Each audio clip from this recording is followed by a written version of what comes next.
विद्या की देवी माँ सरस्वती जी के चरणों में नमन करता, शिक्षा के सागर स्वामी ब्रह्मानंद जी के चरणों में नमन करता, हमारे समाज का गौरव वीरांगना महारानी अवंतीबाई जी के चरणों में नमन करता। काफी देर से आप लोग घर में बैठे हुए हैं, मुझे भी लगा कुछ ज्यादती आप लोगों के साथ होगी। बहुत अधिक समय नहीं लूंगा, अपनी बात कम शब्दों में रखने का प्रयास करूंगा। आज मुंशी प्रेमचंद जी का उनकी पुण्यतिथि है, उनकी 2 लाइनें मैं यहाँ कहना चाहूंगा।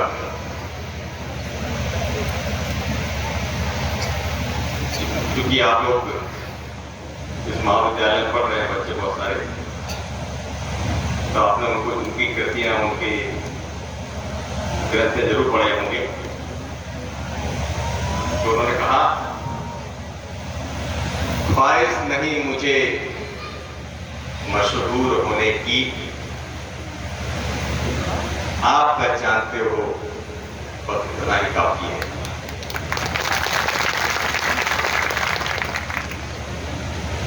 मैं जब यहाँ मंच पर बैठा था तो जब सरस्वती वंदना और स्वागत गीत चल रहा था तो मैं देख रहा था कि बहुत सारे बच्चे बच्चियां, बहुत सारी बहनें मोबाइल से वो रिकॉर्ड कर रही थी, मोबाइल उनके हाथ में था। ये सिर्फ मोबाइल नहीं, बहुत बड़ी ताकत है, बहुत बड़ी शक्ति है, बहुत बड़ा सोर्स है, बहुत बड़ा माध्यम है जिसके माध्यम से हम पूरी दुनिया तक पहुंच सकते हैं।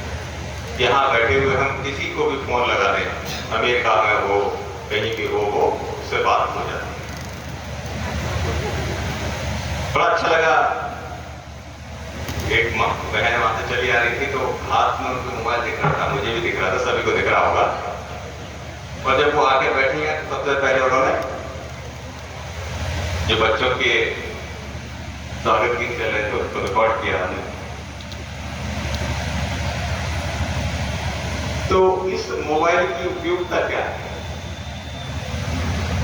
एक स्टूडेंट के लिए क्या आवश्यकता है? एक विद्यार्थी के लिए, एक बालक बालिका जो स्कूल में पढ़ रहे हैं, विद्यालय महाविद्यालय पढ़ रहे हैं, उनके लिए क्या उपयोगिता है? आज सबसे पहले जब बालक बालिकाओं का जन्मदिन होता है, सबसे पहले वो क्या मांगते हैं कि इस बार तो जन्मदिन पर मोबाइल चाहिए। मांग कितने लोगों ने मोबाइल मांगा? हाथ उठाइए जरा। किसी ने नहीं मांगा, तो आपको बिना मांगे ही मोबाइल मिल गया, ये तो बहुत बड़ी बात है। मैं 2 बातें सिर्फ कहूंगा। एक तो ये आज हम ये मानते हैं कि हमारी जो व्यवस्था है, जिस व्यवस्था से सरकार शासन प्रशासन चलता है, उसमें बहुत भागीदारी हमारी नहीं है। तो भागीदारी कैसे हो? क्या मोबाइल रखने से होगी, या इस तरह के गीत संगीत को रिकॉर्ड करने से होगी? किस तरह भागीदारी होगी? भागीदारी मैं बता रहा हूं। आज भी हम संघर्ष कर रहे हैं, इस व्यवस्था का हिस्सा बनने के लिए हम लोग संघर्ष कर रहे हैं। आज भी शहर में स्थापित होने में, शिक्षा में अपना मुकाम हासिल करने में आज भी हम लोग संघर्ष कर रहे हैं। देश की अर्थव्यवस्था में अपनी भूमिका को बनाने में, स्थापित करने में हम संघर्ष कर रहे हैं। तो रास्ता क्या है? सबसे पहले हम ये समझे कि आज हम जब अन्य लोगों को देखते हैं तो हमें लगता है कि हम उस लेवल तक क्यों नहीं पहुंचे, वो स्थिति में हम क्यों नहीं। मैं आपको बताता हूं, एक आपने बात तो सुनी होगी कि जब एक विद्यालय खुलता है तो वो 100 जेलों को बंद कर देता है। उसी तरह की बात, एक महिला विद्यालय महाविद्यालय खुलता है तो वो 100 सीढ़ियों को खुला, 100 पीढ़ियों को खुला देता है। एक महिला की शिक्षा, एक बालिका की शिक्षा एक ऐसा हथियार है, एक ऐसा रास्ता है जिसमें हम बहुत तेजी से विकास कर सकते हैं और इस व्यवस्था का हिस्सा बन सकते हैं। तो सिर्फ 2 चीजें करनी है हमें। क्या करना है? मोबाइल से दूर रहना है जब तक हम 12वीं पास न कर लें। बहुत सारे लोगों ने मोबाइल नीचे रख लिया जब मैंने मोबाइल की बात की। ऐसा नहीं कि मेरी कोई मोबाइल से आप लोगों से कोई दुश्मनी है। इतने लंबे अनुभव के बाद ये बात तो समझ में आ गई कि हम जब तक हमारी उम्र परिपक्व ना हो जाए तब तक हमें इन चीजों से दूर रहना है। जब तक हम इनका इस्तेमाल करना न सीखें, इनका यूज करना, इनका प्रयोग करना न सीखें तो दूर रहना है। तो पहली बात तो बच्चे 12वीं क्लास तक मोबाइल से दूर रहेंगे। ये माता पिता भी सुन लें, माता बहन आएंगे, परिवार के बड़े लोग आए सुन लें कि 12वीं क्लास तक बच्चे को मोबाइल नहीं देना है। ये आज से क्लास 5 है तो दिया है तो आज घर जाके सबसे पहले मोबाइल वापस ले। दूसरी बात जो हमें करनी है, जितनी भी बच्चियां हैं, बेटियां हैं परिवार में, उन सबको स्कूल भेजना है और उनको शिक्षा के लिए प्रेरित करना है। ये दूसरा काम है। मैं ये नहीं कहता हूं कि जो आपके बच्चे हैं, लड़के हैं, उनको घर बिठा दें, उनको स्कूल में ना भेजें, ये नहीं कह रहा हूं। लेकिन ये सुनिश्चित करना है कि जो बच्चियां हैं, जो बालिकाएं हैं, उनको 100% स्कूल में भेजना है, उनको अच्छी शिक्षा देना है। ये काम करना है। आप जो अर्थव्यवस्था और जो व्यवस्था है आज पूरे उसमें बहुत जल्दी आपको भागीदारी मिलेगी यदि ये काम कर लेंगे। एक तो मोबाइल रख लेना है, दूसरा उनको अच्छी शिक्षा उपलब्ध करानी है, शिक्षा के लिए प्रेरित करना है। तीसरी बात, लोग बोल रहे हैं कि मैंने मोबाइल की बात की तो थोड़ा सा स्वास्थ्य खराब हो गया, टेस्ट खराब हो गया, ऐसे मतलब 2 चीजें हैं जो बड़ी आजकल बच्चे लोग शान की बात में शान है। मोबाइल है बड़ा वाला, शान की बात बिल्कुल नहीं। दूसरी एक शान की बात और है कि परिवार का मुखिया पुरुष परिवार में जब शराब पीता है, शाम को आए घर पर पीछे आ गए तो लगता है शान की बात है, मतलब थोड़ा कोई सम्मान मिलेगा, बहुत बड़ी कोई उपलब्धि है जो जिस पे हमें है। लेकिन हमें ये समझना चाहिए कि शराब पीने से आप पूरे परिवार का भविष्य बर्बाद कर देते। वही व्यक्ति मैं जब इनसे पूछता हूँ, ऐसे लोग जो शराब पी के आते हैं कि भाई आप तो शराब पी के आ गए, पहली बार तो आप बताते नहीं। जैसे मैं उदाहरण देता हूँ, हर कार्यक्रम में उदाहरण देता हूँ। ललितपुर जिले का आपको उत्तर प्रदेश में ये कार्यक्रम था जिसमें महिलाएं को बराबर संख्या में आए थे। तो मैंने कहा कि कौन कौन व्यक्ति ऐसे हैं जो शराब पीते हाथ उठाए। बहुत लोगों ने हाथ उठा दिया। तो जो महिलाएं आई थी वो चिल्लाने कि ये झूठ बोल रहे हैं, ये शराब पीते हैं, गलत हाथ उठाया। फिर जब दूसरी बात मैंने पूछी कि चलो कोई बात नहीं, आपने झूठ बोल दिया कि हम शराब नहीं पीते हैं, लेकिन मैंने कहा कि ये तो शान की बात है, आप पीते हैं। तो मैंने ये कहा कि अब वो पुरुष हाथ उठाएं जो चाहते हैं कि उनका बेटा भी आगे चल के शराब पिए, लेकिन शान की बात है वो भी करे। वो हाथ उठाया, किसी ने हाथ नहीं उठाया, मतलब मुझे लग गया कि बेटे शराब नहीं उठाए। मैं पी रहा हूँ, ठीक है बेटा। तो मैंने उनसे प्रश्न किया कि जब आपको लगता है कि ये चीज अच्छी नहीं है और आप चाहते कि आपका बेटा जो है, आपका पुत्र वो शराब ना पिए, तो मैंने कहा कि सबसे बड़ा उदाहरण जब आप प्रस्तुत करते हो, शाम को जब पी के आते हो तो बेटे को क्या प्रभाव होता है? देखो, माँ बाप जो है बच्चे के लिए एक आदर्श है। जो पिताजी करते हैं बड़ों के अंदर भी वही करूंगा। तो शान की बात होगी, सिगरेट पीते हैं तो मैं बड़ा को सिगरेट दूंगा, जो पिताजी करते हैं। या शराब पिताजी पीते हैं तो मैं पीऊंगा, एक आदर्श हो जाता है। तो इन सबसे हमें बचना है। तो इसलिए मैं पुनः की बात करता हूँ कि शिक्षा की में बहुत अच्छी भागीदारी, अच्छी व्यवस्था बालिकाओं के लिए करनी है और बालिकाओं को ये याद रखना है, बच्चे बच्ची जितने भी हैं, जो छात्र हैं उनको याद रखना है कि यदि हमें अच्छी शिक्षा का माध्यम मिला, हमने अच्छे स्कूल में प्रवेश लिया है, तो हमें क्या करना है? अपना उद्देश्य तय करना। सबसे पहले कि जीवन में क्या बनना है, हम पढ़ क्यों रहे हैं, शिक्षा क्यों ग्रहण कर रहे हैं, हम क्या चाहते हैं बनना। मैं अभी इतने छात्र छात्राएं बैठे हैं, मैं सभी से पूछूंगा, 90% लोग ये नहीं बता पाएंगे कि पढ़ने क्यों जाते हैं, उनको पढ़ना क्या है जीवन में। तो स्कूल जा रहे हैं तो क्यों जा रहे हैं? 90% खुद बता पाएंगे मुझे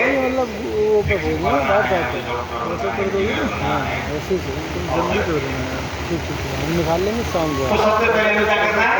यदि हम अच्छे स्कूल में पढ़ने लगे, सबसे पहले हमें ये ध्यान रखना है, छात्र छात्राएं हैं, हमको माता पिता का दबाव डालना है, हमें अच्छी शिक्षा के हमारे लिए व्यवस्था करिए। और जब ये हो जाए उसके बाद हमें तय करना है कि हमें बनना क्या है, उद्देश्य क्या है हमारा। और जब उद्देश्य तय हो गया तो फिर क्या करना है? क्या करना है? उद्देश्य की प्राप्ति के लिए लग जाना। सबसे पहले जब आपने उद्देश्य तय कर लिया तो आपको क्या करना है? आत्मविश्वास पैदा करना कि मैं बन सकता हूँ, मैं बन सकती हूँ, ये पैदा करना। जब मेरी माँ ने कहा कि मुझे ये बनना है तो मैं भी कहते थे पता नहीं बन पाएंगे कि नहीं बन पाएंगे। ये बात मेरे मन में आ सकती है, लेकिन मुझे लगा था मैं बन सकता हूँ। क्यों बन सकता हूँ? माँ ने बार बार कहा। जब भी मैं खाना खाने बैठता था, चूल्हे पर रोटी बनती थी, लकड़ी का चूल्हा, तो माँ जब भी रोटी देती मेरे बोल देती थी कि आपको ये बनना है। तो मैंने कहा रोटी बाद में देती माँ, क्या पहले देती कि बनना क्या है? रोटी बाद में देती। तो ये बात मेरे मन में बार बार आई कि माँ कहती है जरूर कुछ बात होगी, तो वो तय कर लिया जीवन में कि ये बनना है। तो सबसे पहले उद्देश्य तय कर लिया और आत्मविश्वास पैदा कर लिया कि मैं बन सकता हूँ। मैं एक साधारण परिवार से हूँ, ज्योति समाज में पैदा हुआ, बहुत छोटी सी जमीन, 10 बीघा जमीन, गांव से मैंने शुरुआत की। चकिया शहर में मेरे परिवार मुझे हमें लेके आए, शहर में हमें रखा। जो सरकारी विद्यालय था उससे हमने बोर्ड की परीक्षा पास की, हिंदी मीडियम था, 65% नंबर आए थे। तो ऐसा कोई कारण नहीं था कि मैं, ऐसा कोई गुण मुझे नहीं लग रहा था कि मैं IAS बन जाऊंगा, DM बन जाऊंगा, लग नहीं रहा था। मैंने कहा गांव से आए हैं, एक छोटे से स्कूल में पढ़ रहे हैं, हिंदी मीडियम में, बहुत अच्छे नंबर रही है, पता नहीं बन पाएंगे नहीं बन पाएंगे, लेकिन आत्मविश्वास पूरा था। माँ ने कह दिया बन जाएंगे और बन के दिखा दीजिए। तो सबसे पहले हमें आत्मविश्वास पैदा करना है और फिर कठिन परिश्रम करना है। अब केवल ये नहीं कह दिया और सुन लिया और बन गए, ऐसा नहीं होता। क्या करना पड़ा? कठिन परिश्रम।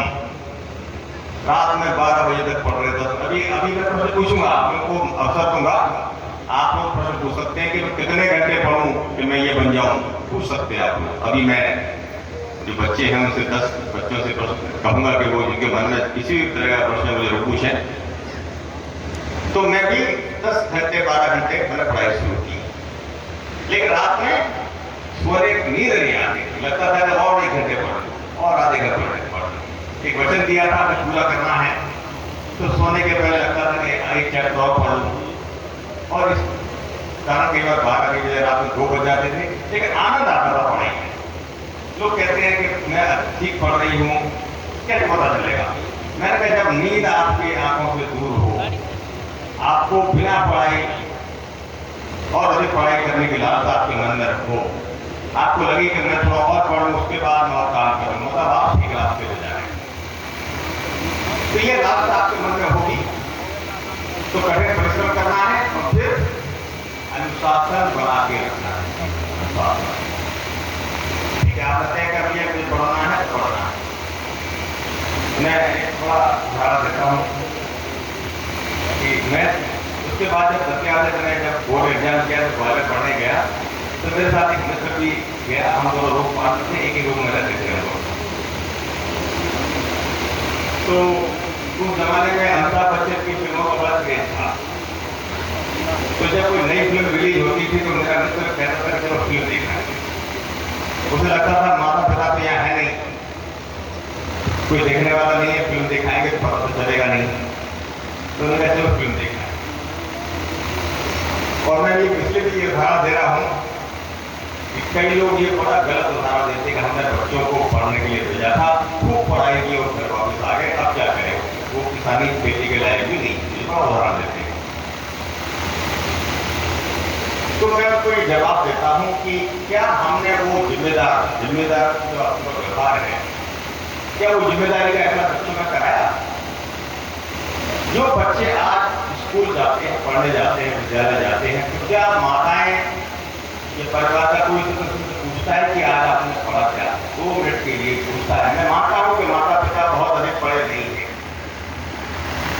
लेकिन जो बच्चे स्कूल जाते हैं, छात्र छात्रा जाते हैं, तो क्या उनके परिवार का सदस्य, खासकर माताएं, ये उनसे पूछती कि आज आपने पढ़ा क्या पढ़ाई की स्कूल में, क्या पूछती है? इतना ही तो पूछना है आपको। आप पढ़े लिखे नहीं है तो आपको उनकी कॉपी चेक करने की जरूरत नहीं है कि उसमें क्या लिखा है, इंग्लिश में लिखा, हिंदी में लिखा, क्या लिख के लाए। ये पहला प्रश्न, क्या स्कूल में क्या पढ़ाया? दूसरा, वो माताएं या वो परिवार के सदस्य स्कूल में जाके पूछे कि हमारा बेटा या बेटी कैसी पढ़ रही है, पढ़ने लिखने में कैसी है, क्या दूसरा, ये बहुत छोटी छोटी चीजें हैं जो हमें करनी है। बहुत बड़े उससे हमें करने की जरूरत नहीं, जब तक हम खुद पढ़े लिखे नहीं होंगे बच्चों को कैसे पढ़ाएंगे, ऐसा नहीं।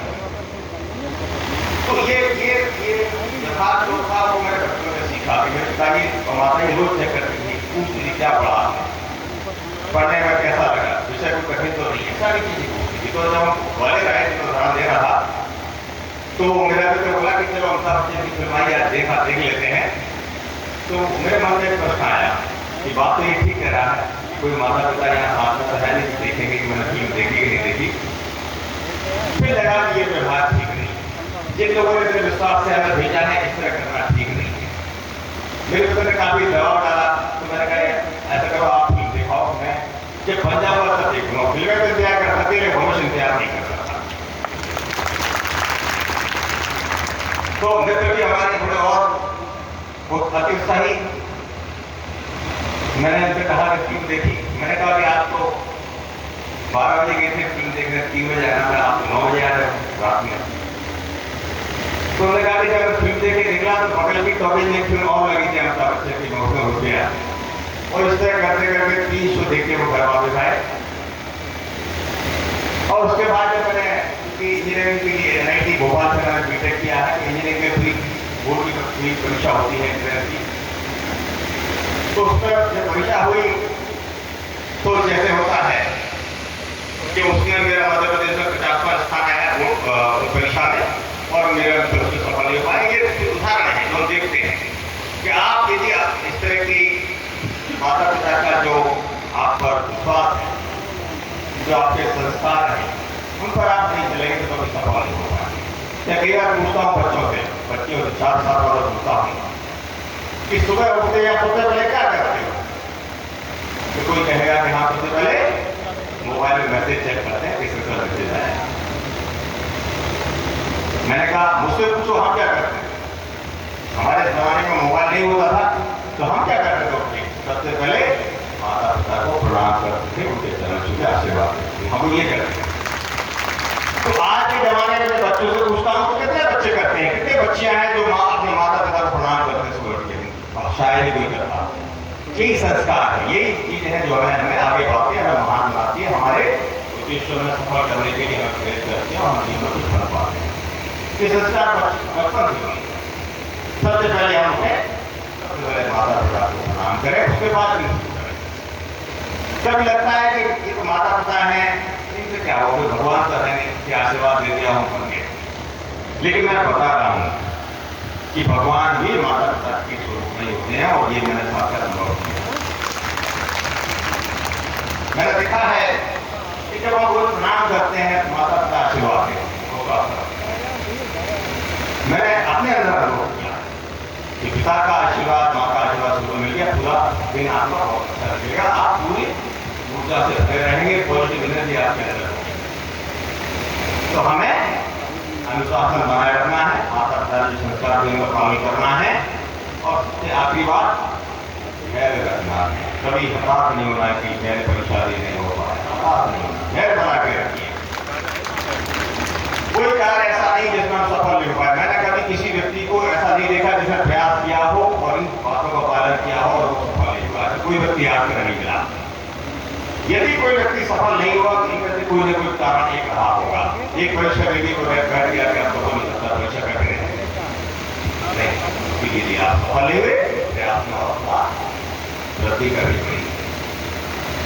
तो जब आप पूरे मनोयोग से प्रयास करते हैं तब सफल भी होते हैं। किसी के लिए प्रयास एक संगठन कार्य कर रहा है, खासकर ऐसे बच्चों के लिए जो कुछ असुविधाओं के कारण उनके अंदर टैलेंट तो है, वो बहुत महात्माकांक्षी बच्चे हैं, बहुत अच्छे प्रतिभाशाली बच्चे हैं, लेकिन कुछ विषमताओं के कारण वो पढ़ाई नहीं कर पा रहे हैं या कुछ सुविधा है। ऐसे बच्चों की हम लोग मदद करते हैं। तो मैं अपनी बात को यही विराम देते हुए कहूंगा कि जो 10